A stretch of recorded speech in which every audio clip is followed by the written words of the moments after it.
प्रार्थना त्या ठिकाणी केलेली आहे. पसायदान म्हणून ती प्रार्थना प्रसिद्ध आहे.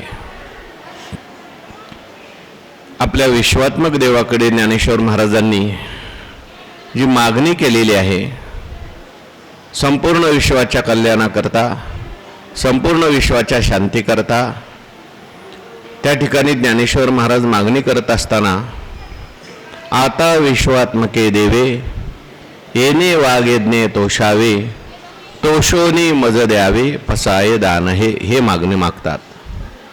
मागत असताना ज्ञानेश्वर महाराज हे विश्वात्मक देवाकडे मागणी मागतात. आपले जे श्रीगुरू आहेत ते विश्वात्मक आहेत, तेच देव आहेत, कर्तुम अकर्तुम अन्यथा कर्तुम समर्थ ते आहेत, असं समजून ज्ञानेश्वर महाराजांनी त्यांच्याकडे मागणं केलेलं आहे. ज्याला मागायचं आहे त्याचं वर्णन करायचं आहे, स्तुती करायची आणि त्याच्या प्रसन्नतेतून आशीर्वाद किंवा प्रसाद प्राप्त होत असतो. मागून आशीर्वाद प्राप्त होत नाही, मला आशीर्वाद द्या म्हणून प्राप्त होत नाही, दरडावून आशीर्वाद प्राप्त होत नाही. तर त्याच्याकरता प्रसन्नता ही आपोआप यावी लागते. समोरची व्यक्ती प्रसन्न असल्यानंतर आशीर्वाद मागावा सुद्धा लागत नाही, सहज त्या ठिकाणी आशीर्वाद येत असतो. दृष्टांत आपण ऐकला होता. कोणीतरी एका मनुष्याने असं ऐकलं प्रवचनात की रोज आईवडिलांचा आशीर्वाद घेतला पाहिजे. कधी न घेणारा, आईवडिलांशी नीट न बोलणारा, दुसऱ्या दिवशी दरडावून आईवडिलांना सांगितलं रोज संध्याकाळी मला आशीर्वाद देत. मी बाहेर निघालो की बाहेर तुम्ही दरवाजात उभं राहायचं आणि जाताना मला आशीर्वाद देऊन मी बाहेर जात जाईन. आता असा आशीर्वाद जो आहे तो काही येत नसतो. आशीर्वाद घेण्याकरता समोरच्याची सहज प्रसन्नता प्राप्त करावी लागते आणि ती ज्ञानोबारायांनी प्राप्त करून घेतलेली असल्यामुळे ज्ञानेश्वर महाराज म्हणतात, आता विश्वात्मके देवे, तुम्ही विश्वात्मक देव आहात आणि विश्वात्मक देवाची मी सेवा केलेली आहे. काय केलंय मी? येणे वागयज्ञे तोषावे, मी वागयज्ञ केलेला आहे. म्हणजे माझी वाणी जी आहे त्या ठिकाणी जगत कल्याणाकरता, तुमच्या पूजेकरता त्या ठिकाणी मी खर्च केलेले आहे. तुम्ही सांगितल्यानुसार मी त्या ठिकाणी यज्ञ केलेला आहे. यज्ञ शब्दाचे 3 अर्थ आपण पाहून आलो. पूजा, संगती आणि दान. तिन्ही प्रकारचा वाणीच्याद्वारे केलेला मी हा यज्ञ आहे. ज्ञानोबारायांनी आपल्या गुरूंची पूजा याच्यातून केलेली आहे. गुरूंच्या किंवा देवाच्या अर्थाशी संगती केलेली आहे आणि एवढं मोठं दान सगळं केलं आणि करून म्हटले किंबहुना तुमचे केले. हे तुमचं तुम्हाला मी देऊन टाकलेलं आहे.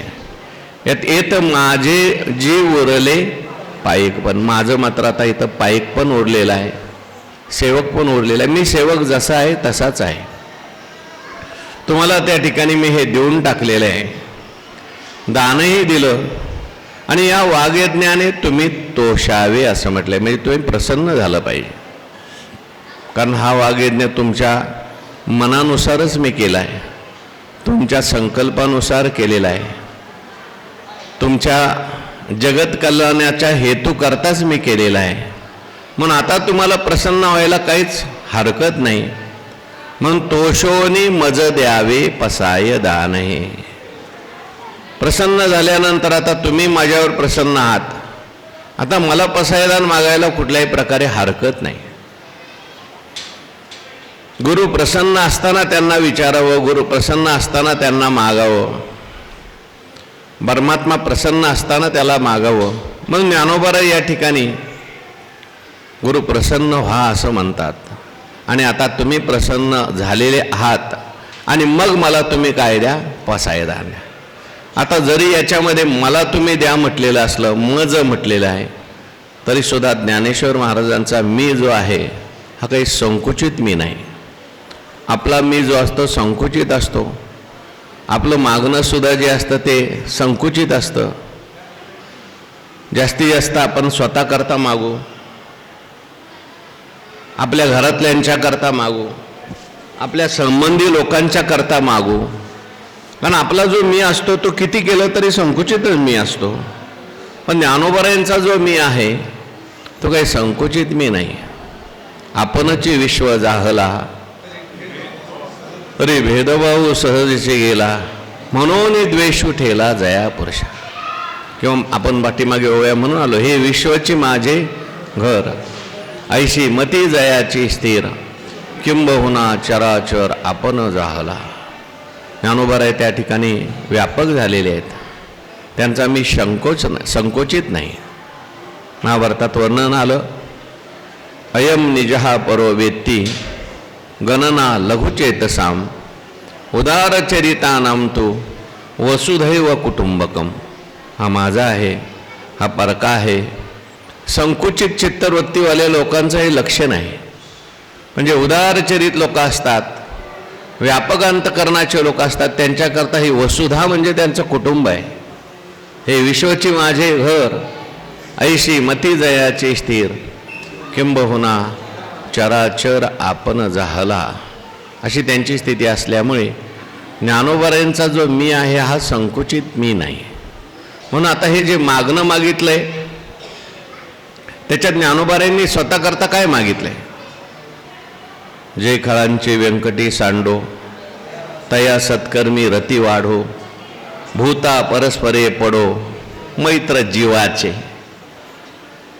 दुरितांचे तिमिर जावो, विश्व स्वधर्म सूर्ये पावो, जो जे वांछिल तो ते लाहो प्राणे जात. खऱ्या मागण्या याच आहेत. 6 मागणे त्याच्यामध्ये. या 6 मागण्यामध्ये ज्ञानेश्वर महाराजांनी स्वतःकरता काय मागितलंय सांगा? कुठल्याही मागणीमध्ये ज्ञानोबाने खळांच्या करता मागितलंय, स्वतःकरता आहे का? जे खळांचे व्यंकटी सांडो, तया सत्कर्मी रती वाढो, भूता परस्परे पडो, मैत्र जीवाचे, किंवा दुरितांचे तिमिर जावो, दुरिताचे तिमिर जावो, विश्व स्वधर्म सूर्ये पाहो, आणि जो जे वांछील तो ते लाहो प्राणी जात. याच्यामध्ये वैयक्तिक मागणी काहीच नाही, पण तरीसुद्धा तोषोनी मज द्यावे ज्ञानेश्वर महाराज म्हणतात. याचं कारण ज्ञानोबराय जे आहे ते व्यापक झालेले आहेत. ज्ञानोबराय असं समजतात, तुका म्हणे जे जे भेटे ते ते वाटे मी ऐसे. याच्यामध्ये असलेला जो खळ आहे ना, खळ सुद्धा आपल्या शरीराच्या बाहेर. तुका म्हणे एका देहाचे अवयव सुख दुःख जीव भोग पावे. संपूर्ण विश्व जे आहे आपलं शरीरच आहे. हो, मुक्ताबाईंनी ज्ञानोबरायांना ताटीच्या अभंगामध्ये सांगितलंय, विश्वपट ब्रह्मदोरा ताटे उघडा ज्ञानेश्वर. तुम्ही त्या ठिकाणी रुसता कोणावरती? हे सगळं विश्व म्हणजे आपलं शरीरच आहे. आणि विश्व हे माझं शरीर असल्यामुळे आता हे जे सगळ्यांसाठी मागितलंय हे म्हणजे आपल्यासाठीच मागितलंय. हो, परी न भेदे जयाचे ज्ञान, जैसे अवयव तरी आन परी एकेची देहीचे. म्हणून ज्ञानोबराय मागतात. हे मागणं ज्ञानोबरायांचं जे आहे ते मज म्हटलेलं असलं तरी त्यांचा मज काय आहे? व्यापक आहे. म्हणून तोषोनी मज द्यावे पसाय दान. हे मला तुम्ही त्या ठिकाणी संतुष्ट व्हा आणि मला हे पसाय दान द्या, माझ्याकरता द्या असं म्हणतात. आणि श्रीगुरु त्यांच्यावर संतुष्ट झालेले आहेत, प्रसन्न झालेले आहेत. हे त्या ठिकाणी आपण पाहतो. कालही पाहून आलो आपण, श्रीगुरु त्यांच्यावर काय आहेत? प्रसन्न. हो, तोषला देव राणा म्हणे बारे घेई असं म्हटले. त्या ठिकाणी श्रीगुरु प्रसन्न झालेले आहेत त्यांच्यावर. म्हणून तुम्ही माझ्यावर प्रसन्न असल्यामुळे तोषोनी मज द्यावे पसाय दान. हे दान हे अशा पद्धतीने दिलं पाहिजे. इथे देणारे श्रेष्ठ आहेत आणि मागणारे सुद्धा श्रेष्ठ आहेत. देणारे सुद्धा उदार आहेत आणि मागणारे एवढे उदार आहेत, स्वतःकरता काहीच मागितलेलं नाही, सगळं जगाकरता मागितलेलं आहे. म्हणून का बरं जगाकरता मागतात? तर संतांचं जे सुख आहे ते सगळं जगाच्या सुखातच सुख आहे. ज्ञानोबरायांनीच वर्णन केले, जगाला दुःख झालं की सज्जनांना दुःख होतं. जग सुखी असलं पै पायी काटा नेहते, तेथीची व्यथा जीवी मोठे, तैसा पोळे संकटे पुढीलांचे. का पावोशी तळताल आहे ते डोळियाची लागे होय, तैसा पर सुखे जाये सुखावत जो. ज्ञानोबरायांचं सुख आणि ज्ञानोबरायांचं दुःख, वैयक्तिक सुख दुःख त्यांना काय आहे? निवृत्तीनाथ महाराजांच्या कृपेने नवे नवे अगोदरपासूनच ते परिपूर्णच आहेत. त्यांचा अवतार आहे, महाविष्णूचे ते अवतार असल्यामुळे त्यांना सुखन दुःखन काय. पण अवतार कशा करता घेतलेला आहे? सगळ्यांच्या सुखाकरता, सगळ्यांच्या उद्धाराकरता. म्हणून जग सुखी झालं पाहिजे हे मागणं ज्ञानोबारायांनी या ठिकाणी केले. तोषोनी मज द्यावे पसाय दान, हे पसाय दान मला तुम्ही द्या. ते पसाय दान म्हटलेलं आहे. पसाई शब्दाचा अर्थ आहे प्रसाद, आणि हा प्रसादाचं तुम्ही मला दान द्या. ज्ञानेश्वरी ग्रंथ तुमच्याच संकल्पनेने त्या ठिकाणी पूर्ण झाला. हा वाग्यज्ञ झालेला आहे, आणि हा सगळा वाग्यज्ञ हा खटाटोप कशाकरता केलेला आहे? धर्मकीर्तन मी केलेलं आहे, कशाकरता केलेलं आहे? या निमित्ताने तुम्ही प्रसन्न झालं पाहिजे. अनेक ठिकाणी ज्ञानोबारायांनी असं म्हटलंय, तुमची प्रसन्नता हेच माझं त्या ठिकाणी ध्येय आहे.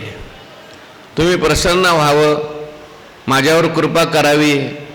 हो, किंबहुना मज तुमची या कृपा काज म्हणून या व्याज ग्रंथाचे केले.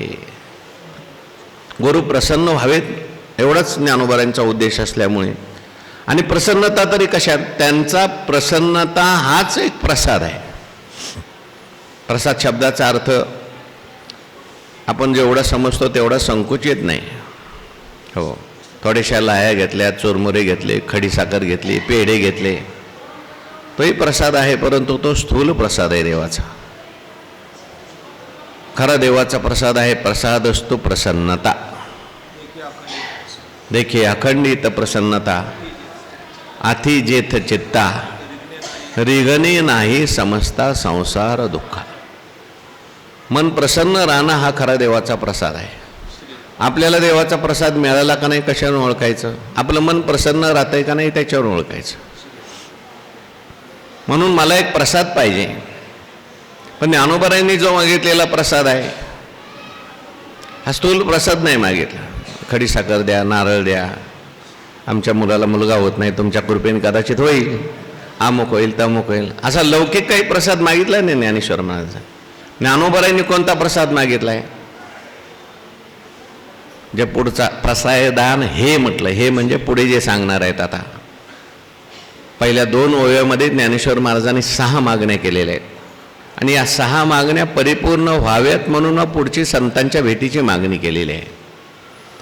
तेव्हा मला हे पसायदान द्या, प्रसाद द्या तुम्ही म्हणतात, आणि या प्रसादाचं काय पाहिजे? मला दान पाहिजे म्हणतात.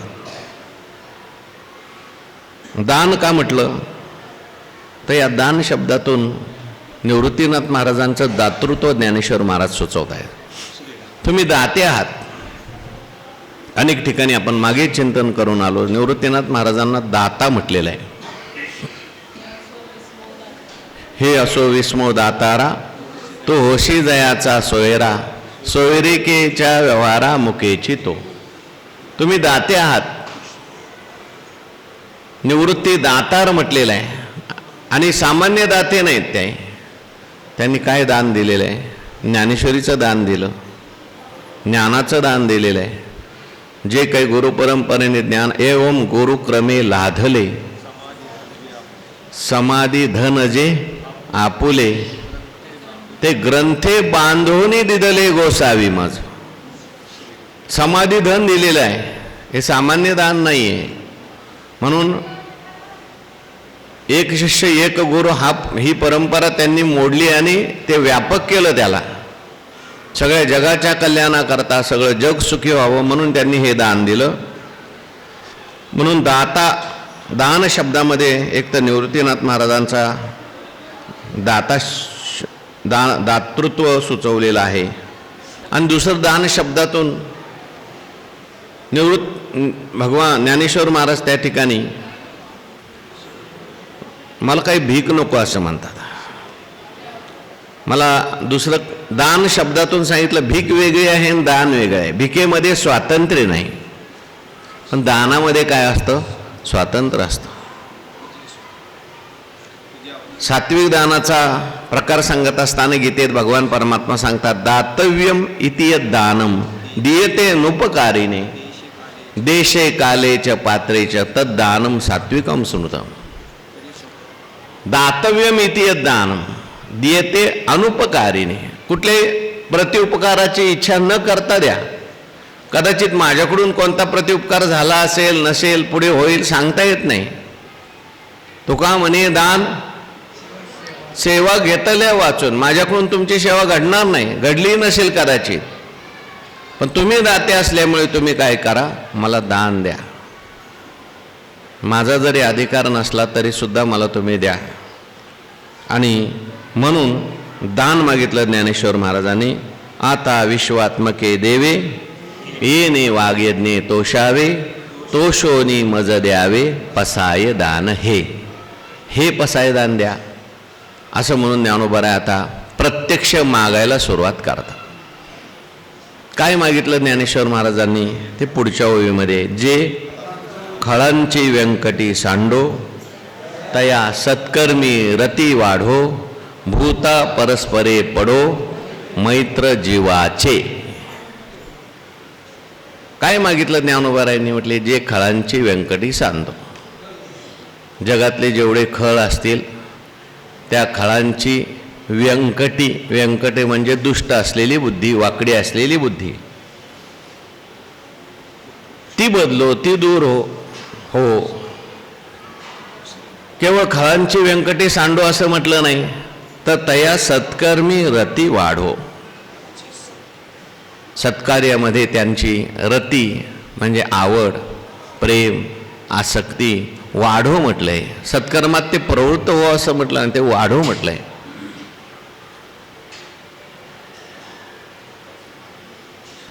आणि भूता परस्परे पडो मैत्र जीवांचे. सर्व भूतमात्रामध्ये परस्परामध्ये त्या ठिकाणी जीवाचं मैत्र म्हणजे जीवाभावाची मैत्री त्या ठिकाणी निर्माण हो असं म्हटलेलं आहे. आता ज्ञानोबारायांनी पहिली मागणी मागत असताना कोणाकरता मागितलं? मागायला ज्ञानोबाराय बसलेले आहेत, निवृत्तीनाथ महाराज पुढे बसलेले आहेत. सगळे लोक विचार करत होते ज्ञानोबाराय कदाचित पहिलं मागणं कोणाकरता मागतील? रोज ज्ञानेश्वरी प्रवचनाला येतात त्यांच्याकरता, प्रवचनात समोर येऊन झोपतात त्यांच्याकरता, आपल्या जवळच्या लोकांकरता मागतील, भक्तांच्या करता मागतील. पण ज्ञानोबारायांनी पहिली मागणी कोणाकरता मागितली? खळांची व्यंकटी सांडो. ज्ञानोबारायांनी पहिल्यांदा खळांच्या करता मागणी का मागितली? ज्ञानोबारायांना पहिले खळ का आठवले? त्याची 2-4 कारणं आपल्या लक्षात घेता येतात. वैकुंठवासी मामासाहेबांनी असं लिहिले, ज्ञानोबाराय हे माऊली आहेत. आपल्या मुलाच्या विषयी कल्याणाची तळमळ असते ती आई, आणि सगळ्या जगाच्या कल्याणाच्या विषयी तळमळ आहे ती माऊली. आणि आईला मोठा मुलगा असतो तसा एखादा लहान अज्ञानी बालकसुद्धा असतो, किंवा चांगली मुलं असतात, शिकलेली मुलं असतात, आणि एखादा न शिकलेला सुद्धा असतो, एखादा वात्रटसुद्धा असतो. तर आईला जास्त जी काळजी असते ती चांगल्या मुलांच्या विषयी नसते. चांगले तर चांगले आहेतच, त्यांचे ते कल्याण करून घेतील, त्यांचे ते सुखी होतील, पण ह्याचं कसं व्हायचं म्हणून त्याची मात्र चिंतन करत असते. आई काय करते? काळजी करते. जो अज्ञानी आहे, जो चुकतोय, त्याचं कसं होईल, त्याला सुख मिळालं पाहिजे असं माऊलीचं अंतःकरण असल्यामुळे ज्ञानोबारायांना पहिले जे आहे त्या ठिकाणी आठवलेले आहेत ते खळ आठवलेले आहेत. पहिली गोष्ट म्हणजे खळांची व्यंकटी सांडो. दुसरं, त्या ठिकाणी पहिल्यांदा खळांच्या करता मागणी का केलेली आहे? त्याचं उत्तर असं आहे, ज्ञानोबारायांना ही जे पसायदान ज्ञानोबारायांनी मागितलेलं आहे, त्या पसायदानामध्ये मुख्य मागणी जी काय असेल तर ती आहे किंबहुना सर्व सुखी. सगळं जग सुखी झालं पाहिजे, समाज सुखी झाला पाहिजे, विश्व सुखी झालं पाहिजे. आणि मग विश्व जर सुखी व्हायचं असेल तर विश्वात दुःख निर्माण करणारे कोण आहेत? विश्वात दुःख कुठून निर्माण होतं? खळापासून निर्माण होतं. खळ काय करतो? आपणही दुःखी होतो आणि सगळ्या जगाला सुद्धा काय करत असतो? दुःखी करत असतो. म्हणून त्या ठिकाणी ज्ञानोबारायांनी पहिली मागणी जी आहे ती खळा करता मागितली. जो जे वांछिल तो ते लाहो पुढे म्हटलेले आहे. पण हे मागणं करण्याच्या अगोदर ह्या सगळ्या पायऱ्या आहेत. आपण मागे पाहून आलो. ज्ञानोबारायांनी या ठिकाणी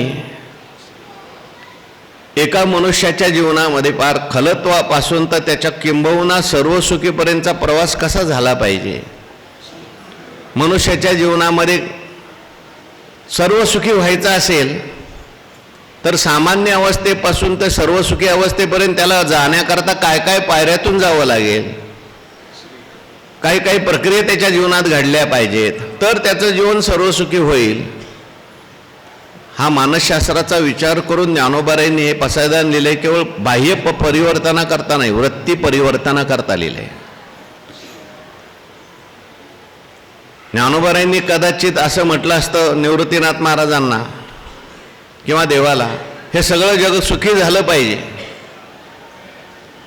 तर देवाचं सामर्थ्य, निवृत्तीनाथ महाराजांचं सामर्थ्य सुखी होऊ शकलं असतं. पण ज्ञानोबाराय तसं कधी करणार नाही. आणि ईश्वराची सृष्टी आहे आणि या ईश्वराच्या सृष्टीमध्ये ईश्वराच्या संकल्पानुसार सगळं चालतं. अगा कर्मे जे उरावे ते ते सुखी दुःखी फळा यावे, तया ते भोगावया यावे दे आहे का. मग ईश्वराच्या सृष्टीमध्ये साधू संत हस्तक्षेप करत नाहीत. काही लोक असा आक्षेप घेतात, अहो तिकडे परकीयांचं आगमन झालं आणि ज्ञानेश्वर महाराज खुशाल समाधीत जाऊन बसले. परकीयांनी किती त्रास दिला आपल्याला. ह्यांच्याकडे जर एवढं सामर्थ्य होतं तर यांनी असं का केलं, समाधीत का बसले. नाथ महाराजांच्या काळात तर परकीयांचं राज्य होतं. मग तुमच्याकडे जर 36 वर्ष देव काम करत होता, तुम्ही देवाला सांगितलं असतं, तिकडे रामदेवराय राजाची हत्या झाली, निगरून मारलं गेलं,